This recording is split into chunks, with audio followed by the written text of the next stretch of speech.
అమరావతి ప్రాంతంలో వచ్చే ఎన్నికల్లో వైసీపీపై సంబంధించి ప్రభావం ప్రజలు ఎలా ఉండబోతుంది, ఇక్కడ ఉన్న ప్రాంతంలో ఉన్నవారిని ఏ విధంగా గెలిపిస్తారు, ఆంధ్రప్రదేశ్ ముఖ్యమంత్రి జగన్ గారికి ఓటు ఎందుకు వేయాలనేది అడిగి తెలుసుకుందాం. ప్రస్తుతం నేను గుంటూరు జిల్లాలో ఉన్నాను. నాతో మాట్లాడతాకి కొంతమంది ఈ ప్రాంత వాసులు ఉన్నారు. సార్ చెప్పండి, ఎందుకని జగన్ గారికి గుంటూరు జిల్లా వాసులు ఓట్లు వేయాలి, అమరావతి రైతులు ఓటు వేయాలి, ఎందుకని వేయాలంటారు? జగన్ గారు నవరత్నాల్లో భాగంగా ఆయన తీసుకున్న సంక్షేమ ఫలాలు ప్రజలకు ఎంతగానో ఉపయోగపడ్డాయి. అద్దాల మేడలు, ఎత్తైన భవంతులే ఆర్థిక అభివృద్ధి కాదని, మానవాభివృద్ధి జీవన ప్రమాణాలన్నీ కూడా జీవన ప్రమాణం పెంచుకోవటమే మానవాభివృద్ధి అని డాక్టర్ బిఆర్ అంబేద్కర్ గారు తెలియజేసిన విధంగా అంబేద్కర్ గారి యొక్క ఆశయ సాధన కోసం కృషి చేసిన వ్యక్తి జగన్మోహన్ రెడ్డి గారని మేము నమ్మాము. మేము ఎస్సీకి సంబంధించిన ప్రతి ఒక్కరు కూడా మరలా సీఎం జగన్ గారే కావాలనేది నినాదము. ఈ సంక్షేమ ఫలాలన్నీ కూడా డైరెక్ట్గా దళిత బడుగు బలహీన వర్గాలకు అందుతున్నాయి కాబట్టి ఆయన మరలా సీఎంగా ఉండాలి. ఆయన ఉంటేనే ఈ బడుగు బలహీన వర్గాలకి ఆశాజ్యోతిగా ఉంటారని, ఆయన మరి కొంతకాలము సీఎంగా కొనసాగి ఈ ఆంధ్ర రాష్ట్రాన్ని అభివృద్ధి పదంలో తీసుకెళ్తూ ఆర్థిక అసమానతలు, పేదరిక నిర్మూలనకు, విద్యారంగానికి ఇచ్చిన ప్రాధాన్యత అంతా ఇంత కాదు. పేద బడుగు బలహీన వర్గాలు అభివృద్ధి చెందాలంటే విద్యారంగానికి ప్రధాన పాత్ర పోషించాలి.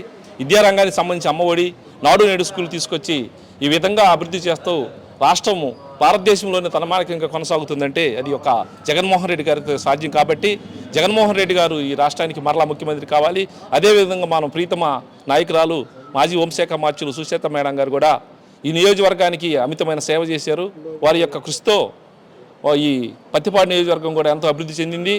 వారి యొక్క అడుగుజాడల్లో ఈ రాష్ట్రము అభివృద్ధి చెందడానికి కూడా కావాల్సిన మౌలిక వసతులన్నీ కూడా ఇక్కడ పత్తిపాడు నియోజకవర్గం ఏర్పాటు చేసింది. కాబట్టి మేడం గారు ఎక్కడున్నా కానీ డైనమిక్ లీడరు. ఆమె తాటికొండ అయినా పత్తిపాడు అయినా కానీ ఒంటరి పోరాటంలో నెగ్గి వచ్చే మనిషి. కాబట్టి ఈ వాదనలకి, భిన్న అభిప్రాయాలకు కూడా తలమానికంగా ఎదురుంటూ ఆమె తాటికొండలో తప్పనిసరిగా విజయం సాధిస్తుందని ఆశాభావంతో మేమందరం ఉన్నాము.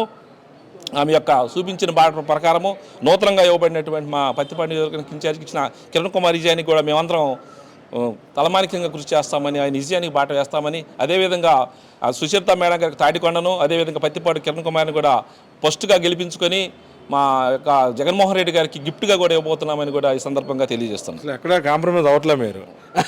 వైసీపీని గెలిపించాలని బాగా దృఢ నిశ్చయంతో ఎస్సీలు అంటున్నారు.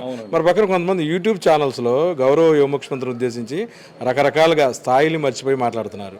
ఇంత ఇదిగా మీరంతా సార్ని అడాప్ట్ చేసుకున్నప్పుడు ఈర్ష్యాభావం అండి, ఈర్ష్యాభావము, చేతగానితనము, ఈ అభివృద్ధిని చూడలేక వారు దుష్ప్రచారాన్ని పడుతున్నారు. ఈ దుష్ప్రచారాన్ని తప్పనిసరిగా మేము దళిత వర్గాలని కూడా తిప్పికొడతామని ఈ సందర్భంగా తెలియజేస్తాం. చెప్పండి, మీరేం చెప్పబోతున్నారు? ప్రజల్లో అటువంటి అభిప్రాయాలు అయితే ఏం లేవు. అది ఒక టీడీపీ యొక్క ఛానల్స్ వాళ్ళ యొక్క దుష్ప్రచారమే. కానీ ప్రజల్లో అయితే జగన్మోహన్ రెడ్డి గారికి 100% ఓటేయడానికి ప్రజలందరూ సిద్ధంగా ఉన్నారు. వాళ్ళ ఛానల్స్ మాత్రమే దీన్ని ఒక దుష్ప్రచారంగా వాడుకుంటున్నారు. ప్రజలు అందరూ సంతోషంగా ఉన్నారు. వాళ్ళు ఎప్పుడు కూడా జగన్మోహన్ రెడ్డి గారికి మళ్ళీ ఓటేసి రుణం తీర్చుకోవడానికి సిద్ధంగా ఉన్నారు. ఇప్పుడు చెప్పండి, మీరు 2-3 ఎలక్షన్లన్నా చూసుంటారు డైరెక్ట్గా. జగన్ గారికి ఓటేయటం వల్ల ఉపయోగం ఏంటి? ఎక్కడైనా జగన్ గారి వల్ల లబ్ధి పొందిన వాళ్ళు మీతో ఉన్న అభిప్రాయాలు చెప్పుకుంటారు, ఒక ఎమోషనల్గా ఏమన్నా? ఎస్సీలు కానీ, బీసీలు కానీ, మైనార్టీస్ కానీ అందరూ కూడా వాళ్ళ యొక్క జీవన శైలిని మెరుగుపరుచుకోవడానికి ఒక వైఎస్ఆర్ కాంగ్రెస్ పార్టీ మాత్రమే, జగన్మోహన్ రెడ్డి గారి ఆధ్వర్యంలో మాత్రమే ఎస్సీలు, బీసీలు, మైనార్టీస్ అందరూ కూడా చాలా సంతోషంగా, ఆనందదాయకంగా ఉన్నారు. కోవిడ్ పాండమిక్ సమయంలో కూడా జగన్మోహన్ రెడ్డి గారు ఇచ్చినటువంటి నవరత్నాల్లో భాగంగా ఇచ్చినటువంటి వివిధ పథకాలు కూడా పేదలకి అందరికీ కూడా వాళ్ళ యొక్క స్థితిగతులను మెరుగుపరుచుకోవడానికి కూడా చాలా ఆనందదాయకంగా ఆ యొక్క పథకాలు కూడా ఉండటం జరిగింది. మళ్ళీ జగన్మోహన్ రెడ్డి గారు ముఖ్యమంత్రిగా ఉంటేనే బడుగు బలహీన వర్గాలు అందరూ కూడా బలంగా వాళ్ళ జీవనశైలిని మెరుగుపరుచుకొని ముందుకెళ్ళడానికి తోడ్పడుతుంది. తాడికొండలో ఏదైతే వైఎస్ఆర్సీపీ అభ్యర్థి మేకతోటి సుచరిత గారి కుటుంబానికి సన్నిహితంగా ఉండే మిత్రులు విశ్వనాథ్ మనతో ఉన్నారు. సార్ చెప్పండి, తాడికొండలో గెలుపోటములు అనేవి ఎలా ఉండబోతున్నాయి? వాళ్ళ ఫ్యామిలీకి ఇప్పటికే అక్కడ ఏదైతే గ్రామీణ ప్రాంతాల్లో సేవలకు సంబంధించి వాళ్ళ తండ్రి గారి దగ్గర నుంచి కూడాను బాగా ప్రజల్లో విశేషమైన స్పందన లభిస్తుంది. అంటే వారి ఫ్యామిలీని దగ్గరగా చూసిన వ్యక్తిగా మీరేం చెప్పదలుచుకున్నారు? ఫస్ట్ మేడం గారికి విష్ హ్యాపీ బర్త్డే. ముఖ్యంగా ఏంటంటే వాళ్ళ నాన్నగారు గత 30 ఇయర్స్ పూర్తిగా ప్రజాసేవకే అంకితమయ్యి ఆయన కొన్ని వందల మందికి ఉచితంగా కానీ ఆయనకున్నటువంటి ఓపికన్నా లేకున్నా కానీ పేషెంట్ వచ్చినప్పుడు కిందకి అర్ధరాత్రి అపరాత్రి అయినా వచ్చి చూసి అనేక మంది మన్ననలు పొందినటువంటి వాళ్ళ నాన్నగారి యొక్క సేవలు డాక్టర్ గారు అది ఆ పరంపరలోనే మేడం గారు అక్కడ పిరంగిపురంలో ఫస్ట్ జడ్పీటీసీగా రాజశేఖర రెడ్డి గారి బ్లెస్సింగ్స్ తోటి ఆవిడ మొట్టమొదటిసారిగా గెలవడం జరిగింది.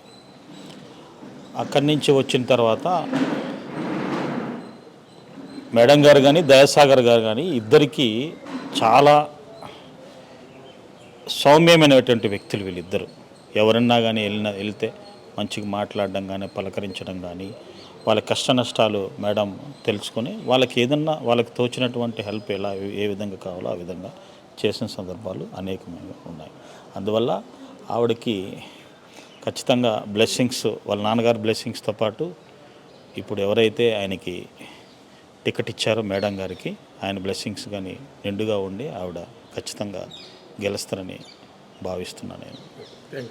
మొత్తమే కూడాను తాడికొండ నియోజకవర్గంలో మేకతోటి సుచరిత గారు ఒక విధంగా గెలిచినట్టే అంటున్నారు స్థానికులు. మొత్తమే కూడాను ఆంధ్రప్రదేశ్ యువ ముఖ్యమంత్రి వైఎస్ జగన్మోహన్ రెడ్డి గారు ఏదైతే సెలక్షన్ చేశారో దానికి కట్టుబడి స్థానికంగా ఉన్న వైసీపీ పార్టీ శ్రేణులను కూడాను సుచరిత గారి కోసం బాగా పనిచేస్తున్నాయి. వీడియో జర్నలిస్టు విజయకృష్ణతో కలిసి ఐ డ్రీమ్ కోసం అబ్దుల్ అలీం, తాడికొండ.